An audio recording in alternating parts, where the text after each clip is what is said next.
جمعرات سے جمعرات جس گھر میں یہ سورت پڑھی جاتی ہے وہ گھر کروڑ پتی بن جاتا ہے، اور اگر کوئی شخص یہ سورت اپنی اولاد کو سکھا دے، اس کی اولاد جمعرات کے دن یہ سورت پڑھ لے، اللہ تعالیٰ اس کی اولاد کو لاکھوں کروڑوں اربوں کا مالک بنا دیتا ہے۔ اس لیے کہ اللہ کی بارگاہ میں کسی چیز کی کوئی کمی نہیں ہے۔ جو اللہ تعالیٰ کو نہیں مانتے کفار و مشرکین، اللہ تعالیٰ ان کو بھی رزق عطا فرما رہا ہے۔ تو جب آپ اللہ کی عبادت کرنے والے ہیں، اللہ کی وعدہ نیت کو ماننے والے ہیں، اللہ کی توحید کا اقرار کرنے والے ہیں، تو جس وقت آپ یہ سورت پڑھ کر اللہ کی بارگاہ سے رزق کی طلب کریں گے، رزق مانگیں گے، دعا کریں گے، اللہ تعالیٰ اسی وقت رزق کے تمام دروازے آپ کے لیے کھول دیں گے۔ اس لیے یہ عمل لاکھوں کروڑوں لوگوں نے اس عمل سے فائدہ حاصل کیا ہے، آپ بھی اس عمل سے ضرور فائدہ حاصل کریے گا۔ یہ سورت کوثر قرآن مجید کی سب سے چھوٹی سورت ہے۔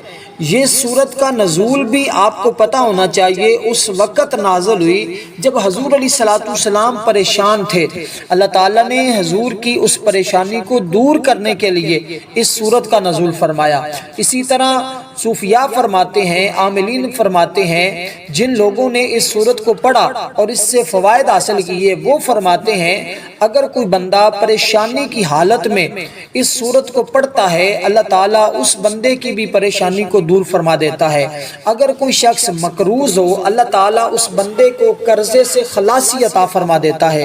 اگر کوئی بے روزگار ہو، اللہ تعالیٰ اس کو رزق عطا فرما دیتا ہے۔ اگر کوئی شخص کاروبار کو شروع کرنا چاہتا ہے، نیا کاروبار کرنا چاہتا ہے، وہ بندہ اس سورت کو پڑھ کر کاروبار شروع کرے، اللہ تعالیٰ اس کو اس کے کاروبار کے اندر کبھی بھی ناکام نہیں ہونے دے گا، اس کو ہمیشہ اپنے کاروبار کے اندر کامیابی ملے گی، اس کو کاروبار کے اندر نقصان نہیں ہوگا، ہمیشہ نفع ہی نفع ملے گا۔ اس لیے اس عمل کو آپ جمعرات کے دن ضرور کیجئے گا۔ اب وقت کی کوئی قید نہیں ہے، کسی وقت بھی آپ اس سورت کو اس ترتیب کے ساتھ پڑھیے گا۔ آپ نے اس کے ساتھ کی ایک آیت کریمہ جو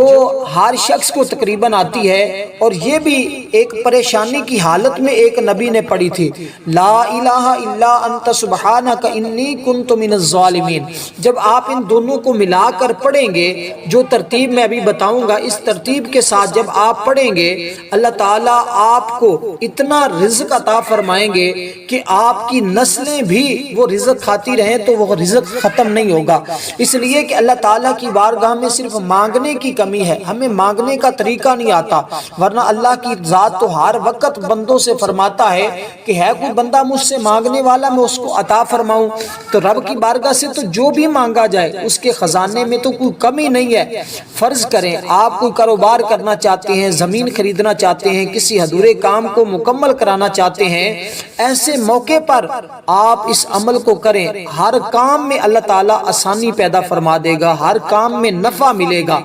یہ عمل تھانے کچہری میں جو شخص جاتے ہیں، جن کے اوپر ناجائز مقدمات بن چکے ہیں، اگر وہ بھی پڑھتے ہیں، اللہ تعالیٰ ان کو ان کچہری کے واسطوں سے محفوظ فرما لے گا، ان کو ہمیشہ ہر جگہ پر فتح عطا فرمائے گا، وہ اپنے دشمنوں پر ہمیشہ غلبہ حاصل کریں گے۔ اور اسی طرح جو طالب علم امتحانات دے رہے ہیں، ان کو چاہیے وہ اس سورت کو پڑھ کر امتحان کے لیے جائیں، اللہ تعالیٰ ان کو امتحان کے اندر کامیابی اور کامرانی عطا فرمائے گا۔ کوئی بھی بچہ پوزیشن حاصل کرنا چاہتا ہے، اس بچے کو چاہیے وہ یہ عمل پڑھ کے اپنے امتحان دینے کے لیے جائے، اللہ تعالیٰ اس کی برکت سے اس کو اس کے اندر کامیابی عطا فرمائے گا۔ اسی طرح جن لڑکیوں کی لڑکوں کی شادی کے اندر مسائل ہیں، لڑکیوں کے نصیب سنوارنے کے لیے، جلدی شادی کے لیے یہ عمل انتہائی مفید ہے۔ ویسے تو میں نے بہت سے عمل آپ کی خدمت میں پیش کیے ہیں، بہت زیادہ اعمال میں نے آپ کو بتائے ہیں شادیوں کے حوالے سے،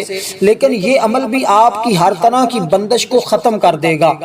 اور آپ کے کاروبار کو عروج دے گا۔ آپ کے اگر رشتے کے لیے پڑھتے ہیں تو اچھے رشتے کے اسباب اللہ تعالیٰ آپ کے لیے پیدا فرما دے گا۔ سخت قسم کی جادوئی اثرات کو دور کرنے کے لیے اس عمل کو مجرب پایا گیا ہے۔ اور اسی طرح اگر آپ کے اوپر جادو جنات کے اثرات ہوں گے تو ان کو واپس پلٹانے کے لیے لیے بھی یہ عمل تیر بہدف ہے، بشرطے آپ اس کو خلوص نیت کے ساتھ کریں۔ آپ نے سب سے پہلے کرنا کیا، اس کی ترتیب کو ذرا توجہ کے ساتھ سمجھیے گا، اور یہاں رک کر ایک گزارش کرتا چلوں، جمعۃ المبارک کی دعاؤں کے اندر اگر اپنا نام شامل کروانا چاہتے ہیں، کومنٹ میں 11 مرتبہ درود پاک پڑھ کر اپنا نام لکھیے گا، انشاءاللہ ضرور دعا میں شامل کیا جائے گا۔ ویڈیو کو لائک کرنا مت بھولیے گا، کیونکہ اس طرح کی قیمتی وظائف آپ کے لیے ہم شب و روز لے کر آتے ہیں، اور بہت سارے لوگ ان سے فائدہ حاصل کر رہے ہیں، آپ بھی ضرور ان سے فائدہ حاصل کیجئے گا۔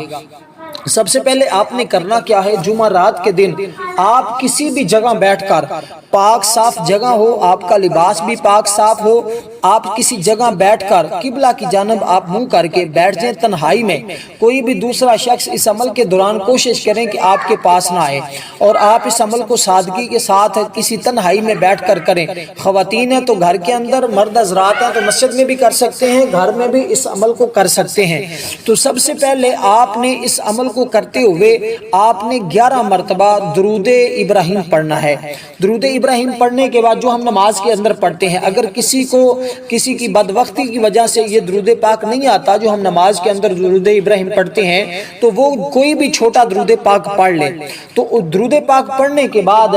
تو آپ نے 129 مرتبہ سورۃ کوثر، یعنی کہ ہر بار بسم اللہ بھی پڑھنا ہے، اور اسی طرح آپ نے ہر بار بسم اللہ بھی پڑھ کر آپ نے سورت کو مکمل کرنا ہے، یعنی کہ 129 بار ہی بسم اللہ اور 129 بار ہی آپ نے سورۃ کوثر کو پڑھنا ہے۔ اس کے فوراً بعد آپ نے ایک تسبیح لا الہ الا انت سبحانک انی کنت من الظالمین، یہ آپ نے 100 بار پڑھنا ہے، یعنی کہ آپ نے 129 بار سورۃ کوثر کو پڑھنا ہے، پھر 11 مرتبہ درود پاک پڑھنا ہے، اس کے بعد آپ نے 100 مرتبہ لا الہ الا انت سبحانک انی کنت من الظالمین۔ اس عمل کے نتائج آپ کو 100% ملیں گے۔ اس عمل کو مکمل کرنے کے بعد آپ نے سر سجدے میں رکھ کر 11 مرتبہ اپنی حاجت کا، دولت کا، جتنا مانگنا چاہتے ہیں آپ مانگیں۔ آپ کے اوپر لاکھوں کروڑوں کا قرضہ ہے تو عرض کریں باری تعالیٰ میرے اوپر لاکھوں کروڑوں کا قرض ہے، اس صورت کی برکت سے، اس عمل کی برکت سے وہ تمام کا تمام قرض میرے لیے آسانیاں پیدا فرما، وہ اتر جائے، مجھے لاکھوں کروڑوں کا مالک بنا دے، تیرے خزانے میں کوئی کمی نہیں ہے۔ میرے مانگنے میں کمی ہو سکتی ہے، جن لوگوں کو مانگنے پر تو عطا فرماتا ہے ان کے مانگنے کے صدقے سے مجھے بھی عطا فرما دے۔ یہ الفاظ یاد کرنے، اس ترتیب کے ساتھ مانگیں، انشاءاللہ تعالی ضرور اللہ کی بارگاہ سے آپ کو عطا کر دیا جائے گا۔ والسلام ورحمۃ